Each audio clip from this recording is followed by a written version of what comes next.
के अनुसार सब चीजों का धीरे धीरे निस्तारण होता जा रहा है। कोई लड़की का रेप हो रहा है, वो मर रही है, क्या वो एनकाउंटर नहीं? अब महिलाओं के लिए बहुत सुरक्षा है। सुरक्षा तो इतनी है कि एक फोन करो सारे काम होते।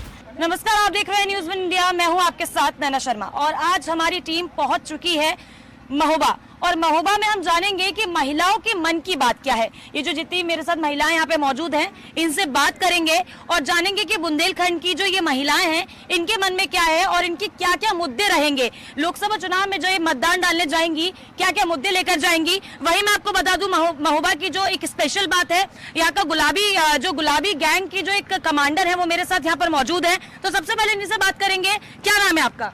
सुमन सिंह चौहान। तो आप गुलाबी गैंग की कमांडर है, तो पहले तो सबसे पहले आपके गुलाबी गैंग के बारे में ही बात करेंगे कि क्या क्या आप सेवाएं मतलब देती हैं और मौजूदा सरकार के आने के बाद आपको कितनी सहायता मिली है। जी जी, अरे ऐसा है, पहले तो जो है महिलाओं के लिए बहुत मेहनत करनी पड़ती थी। गांव गांव जाकर इतना महिलाओं का शोषण था। 2004 से हमने शुरू किया तो बड़ा संकट आया। लेकिन जब से ये भाजपा की सरकार आई है तो मतलब महिलाओं के लिए बहुत सुविधा है और हम लोगों को उतनी मेहनत नहीं करनी पड़ती है। महिलाओं को जागरूक किया, स्वावलंबी बनाया, मजबूत किया। अब तो बहुत अच्छा है। तो आपके काम की जो चुनौतियां पहले आप फेस करती थी, क्या वो इस सरकार के आने के बाद कुछ कम हुई हैं? हाँ, कम हुई है। कैसे नहीं कम हुई। महिलाओं के लिए सुरक्षा हुई, लड़कियों के लिए सुरक्षा हुई। लड़कियां आज़ादी से पढ़ने जाती हैं। आए दिन रेप होता था, आए दिन दुनिया के नाटक होते थे, हम लोग झोला लिए खड़े ही रहते थे, वो नहीं होता। अब महिलाओं के लिए बहुत सुरक्षा है।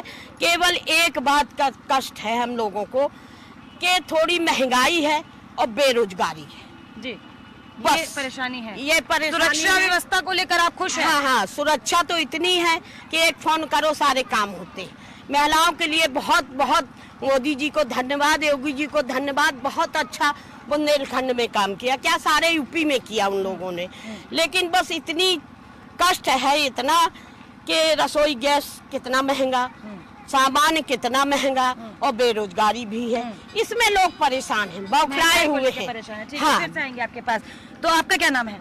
दीपाली तिवारी। तो दीपाली जी, क्या लगता है कि जो मतदान करने जाएंगे अपना किस मुद्दे के साथ जाएंगे और क्या क्या मुद्दे हैं यहाँ के महोबा के, क्या क्या मुद्दे हैं जो सुधारने की जरूरत है? अभी भी सुधार तो देखिए धीरे धीरे हो रहा है। जैसा कि सबसे बड़ा संकट था हमारे यहाँ पानी का जी, उसके लिए हमारे माननीय सांसद जी ने केन बेतवा लिंक को जोड़ने के लिए संसद भवन में बात रखी और उसका कार्य भी चालू लगभग हो गया है और साल के भीतर पानी की व्यवस्थाएं बहुत तगड़ी हो जाएंगी। और छोटे छोटे जो भी समस्याएं हैं हमारे महोबा जनपद की, चूंकि पहाड़ी एरिया है तो संकट ज़्यादा है, तो उसको लेके हमारे सांसद जी हर बार कुछ ना कुछ मुद्दा संसद भवन में उठाते हैं और उसका निस्तारण भी हो रहा। दीदी ने कहा जैसे कि महंगाई अगर देखी जाए तो 2012 में गैस सिलेंडर शायद 1100-1200 रुपए का था, आज 9.5 और 8.5 है। और फिर मोदी जी ने हमारे सिलेंडर भी तो मुफ्त दिए हैं, तो कुछ करने के लिए बहुत कुछ करना पड़ता है। तो धीरे धीरे प्रयास जारी है। क्या लगता है कि मौजूदा सरकार की जितने वादे थे महिलाओं को लेकर, सरकार कहती है कि बहुत सारी योजनाएं उन्होंने महिलाओं के नाम पर निकाली हैं, तो वो जो योजना है, क्या उन योजनाओं का लाभ कभी मिला है आपको? कुछ योजनाओं के लाभ आप ले पाई हैं सरकार में? हाँ, पूरा लाभ ले पाए हैं। प्रधानमंत्री की जो योजना थी उज्ज्वला योजना, जिसके तहत प्रधानमंत्री जी ने सब रसोइयों को वो गैस मुफ्त दिया था, वितरित किया गया था।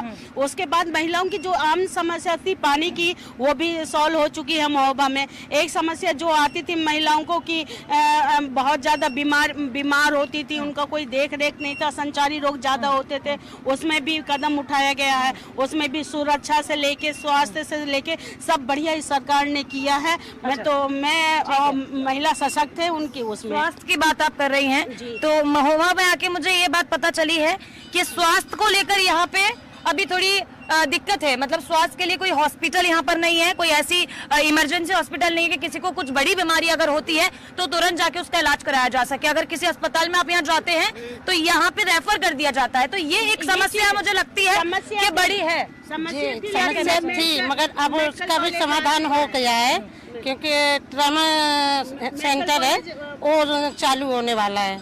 होने वाला है या आ गया है? आ गया है और इसकी नींव रख भी जा चुकी है और मेडिकल कॉलेज बहुत जल्द हम लोग के बीच में उपलब्ध हो जाएगा। ये भी समस्या थी लेकिन ये भी खत्म हो चुकी है।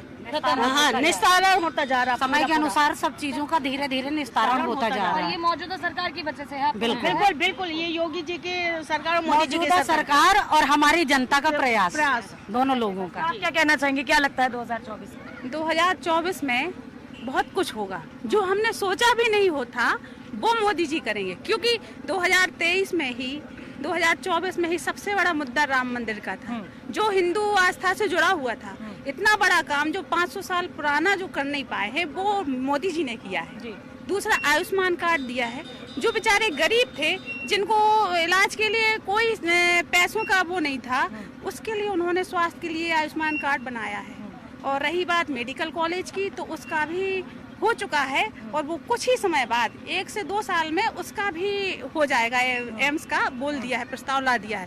तीसरी बात, कैन बेतवा लिंक, वो भी उन्होंने, हमारे जो सांसद जी हैं, उन्होंने इतनी मेहनत करके पूरे बुंदेलखंड को हरा भरा करने का जो सपना था वो पूरा किया है। क्या लगता है आपको, महिलाओं को स्वावलंबी बनाने के लिए सरकार लगातार वादे करती है कि महिलाओं को सशक्तिकरण महिलाओं का किया जाएगा? और एक सबसे बड़ी बात मैं आपको बताऊं, जो आप लोगों को ऑलरेडी पता होगी, कि संसद में 33% आरक्षण महिलाओं के लिए पास किया गया, तो उसके लिए क्या कहना चाहेंगे, क्या लगता है?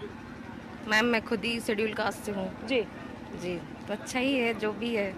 लग रहा मतलब है मैं नेगेटिव नहीं हूँ। अच्छा। और हाँ, तो पॉजिटिव भी अगर हैं तो क्या लगता है कि क्या क्या काम अच्छे हुए हैं इस सरकार में? सारे या फिर काम क्या अच्छे हैं। होने सबसे चाहिए भी? सही चल रहा है। देखिए, बदलाव तो हमें, अब हम नहीं कह सकते, जो भी करेगी वो अच्छे ही करेगी, क्योंकि अभी तक जो भी हुआ है कुछ ऐसा तो लगता नहीं है नेगेटिव। खासकर यूपी में जो क्रिमिनल्स वगैरह का और गर्ल्स वगैरह का जो सबसे ज़्यादा प्रॉब्लम था, तो सेफ्टी से अगर हम रात को 12 बजे भी आज निकलते हैं ना, तो इतनी टेंशन नहीं होती। हाँ, तो ये चीज़ बहुत महिला सुरक्षा पर काम किया है सरकार ने? हाँ, कैसे कह सकती हैं? वोट देंगी? हाँ। किसको देंगी? मोदी जी को। मोदी को देंगी। क्या वजह है? अब एक दो वजह वजह है, बताइए वोट जरा। हमें सरकार ने गैस दी है, घर बनवाया हमने, मोदी जी का ही बनाया हमारा। अच्छा, आवास योजना के तहत आपको घर मिला है, और किस किस को यहाँ पे आवास योजना के तहत घर मिला है?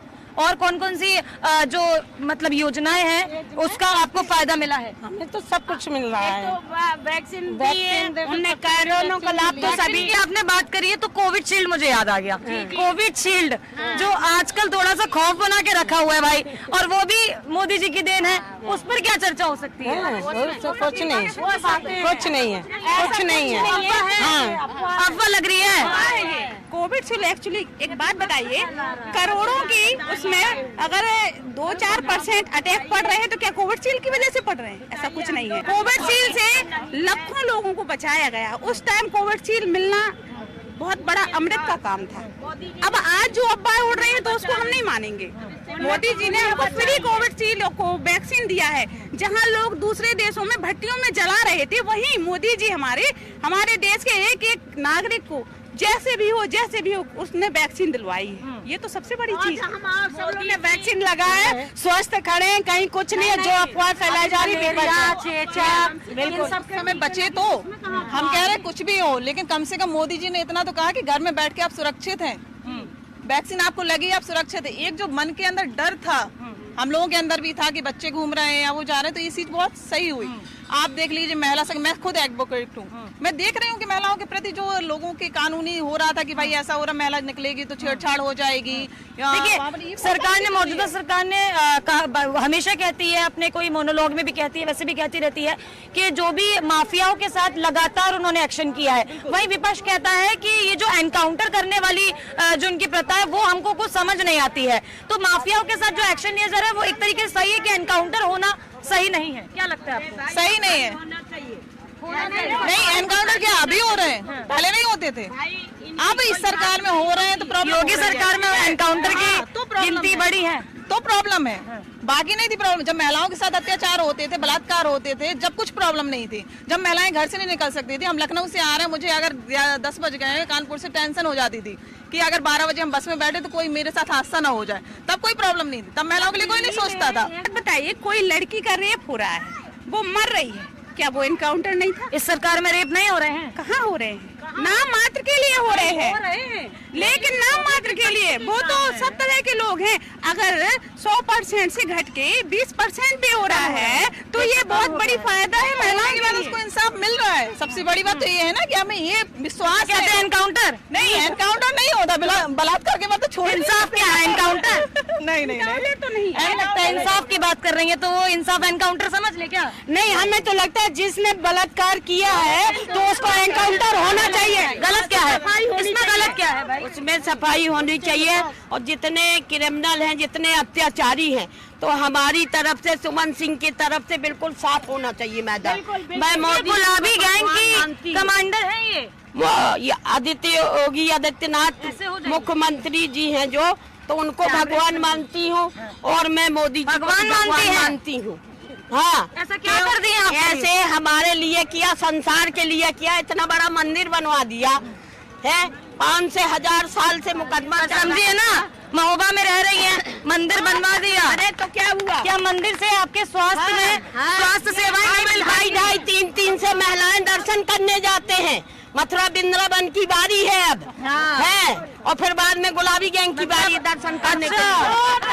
राम मंदिर झांकी है, वृंदावन की मतलब मथुरा काशी बाकी है, काशी में भी हो गया, मथुरा बाकी है, और फिर बाद में हमारा दर्शन करना बाकी है। हाँ, फिर जाएंगे दर्शन करेंगे।